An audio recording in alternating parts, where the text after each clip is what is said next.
11 days, Israel killed more than 3,000 Palestinians, including 1,000 children, and injured many more, half of them women and children, by airstrikes directly hitting their homes. Israel has not spared a single Palestinian family in Gaza. Those who were not killed are injured. Those who are not injured are displaced. And those had found a safe haven in Al-Ahli hospital was massacred. Does this make Israel feel more secure now? Does this fulfill the need for unconditional support to Israel? According to the UN, families in Gaza have been bombed by Israel while in their homes or on their way in search for a safe place along damaged roads following an Israeli evacuation order that left hundreds of thousands of people scrambling for safety, but with nowhere safe to go. Israel resorted to unlawful collective punishment as a method of war, intentionally cutting fuel, water, and electricity of Gaza, and blocking the entry of humanitarian aid. Entire residential neighborhoods have been razed to the ground. Homes, schools, UN facilities, health centers hit by direct and intense Israeli airstrikes. Aid workers have been targeted and killed.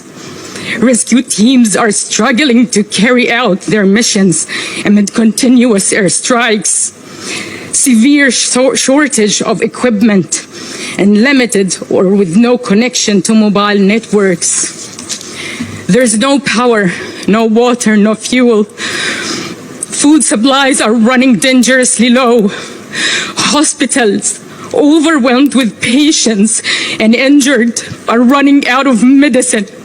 Morgues are overflowing with bodies. Bodies are buried in mass graves. Israel ordered 22 hospitals in Gaza to evacuate, an order that WHO labeled as a death sentence for the sick and injured. This includes newborn babies in incubators. Mr. Chair, 2 million Palestinian people live in Gaza. Half of them are children. But Israel is dropping explosives as no civilian live there, and acting like everyone in Gaza deserve to be killed. The mass killing of civilians and the scale of destruction do not at all indicate a so-called collateral damage, but rather indiscriminate attacks against civilians. What is this, if not barbaric and brutal? Whitewashing Israel crimes in advance by proclaiming that Israel is not responsible for the killing of Palestinian civilians is inhumane and irresponsible, and it undermines the most fundamental rules of our international law-based order. Those doing the killings are responsible for it. We call on you to stand against Israel's crimes, to stop the massacres against my people, to stop the epic human suffering, and to ensure respect for international humanitarian law. Mr. Chair, dear colleagues, one thing, only one thing that deserves your unconditional support: justice, not vengeance. Thank you. Will not back an inch in our support for Palestinian statehood. Floor to Her Excellency Retno Lestari Prisansari Madusi, Minister of Foreign Affairs of Indonesia.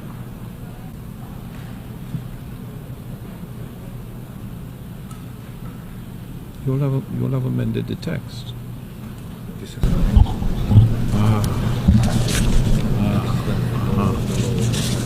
Yeah. Bismillahirrahmanirrahim. Excellencies, dear colleagues, today I'm wearing a traditional fabric from East Nusa Tenggara, Indonesia, while my delegation are wearing different traditional fabric representing the diversity of over 1,000 ethnicities in Indonesia.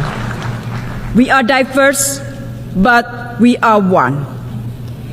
Mr. President, the world now is at strategic crossroads. Global solidarity and collective responsibility are the only answer to address trust deficit and global inequality. This is the main essence transpired by the Bandung Conference or Asia-Africa Conference in 1955. Through the 10 principles of Bandung, we call for respect toward human rights and the UN Charter, sovereignty and territorial integrity, equality of all races and all nations, peaceful settlement of dispute, and promotion of mutual interest and cooperation. The Bandung Conference reminded every country of their equal rights and responsibility in maintaining peace and stability, mainstreaming win-win cooperation, and championing solidarity. Indonesia bring along the Bandung spirit when we presided the G20 last year, chairmanship of ASEAN this year, during President Jokowi's visit to Africa last month, and we will bring this spirit everywhere we go, including to this UNGA. The Bandung spirit enables Indonesia to listen and become part of solution. For Indonesia, global leadership should not only be about power or about the influence to dictate others. Instead, global leadership should be about listening to others, building bridges, respecting international law consistently, and put all nations equally. The fate of the world cannot be defined by the mighty few.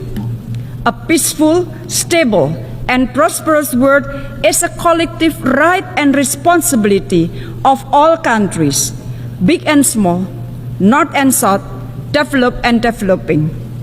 We all must do our part and work together toward this common goal. And this can only be achieved if all of us adhere to the same rules of the game. We must uphold respect for international law, particularly fundamental principle of sovereignty and territorial integrity.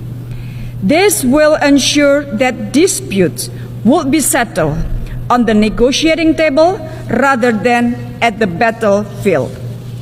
A collective responsibility is also needed to the people of Palestine and Afghanistan. For far too long, we have allowed our Palestinian brothers and sisters to suffer. Indonesia will not back an inch in our support for Palestinian statehood. In Afghanistan, Indonesia will do its utmost to help the Afghan people and ensure the rights of women and girls are respected, including their right to education. As the ASEAN chair this year, Indonesia had to navigate ASEAN through such geopolitical dynamics in the region. ASEAN has already managed to do this for the last 5 decades. We send a clear message that we will not let our region to be a pawn of rivalries. Instead, Southeast Asia must be an epicentrum of growth where all countries can benefit meaningfully. Inclusivity will forever be the pillar of our region's architecture building. It is sufficient to say we managed to pull through. ASEAN have maintained its unity and established a long-term vision for ASEAN 2045. ASEAN have reinforced its centrality in strengthening regional resilience and preparing for economy of the future.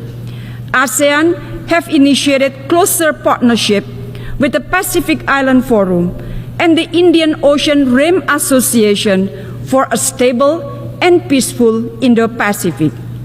We translated the ASEAN outlook on the Indo-Pacific into concrete and inclusive cooperation. On Myanmar, implementation of the 5 points of consensus remains the main reference. ASEAN continues to urge the military junta to implement it. ASEAN will spare no effort to ensure the people of Myanmar are not left alone.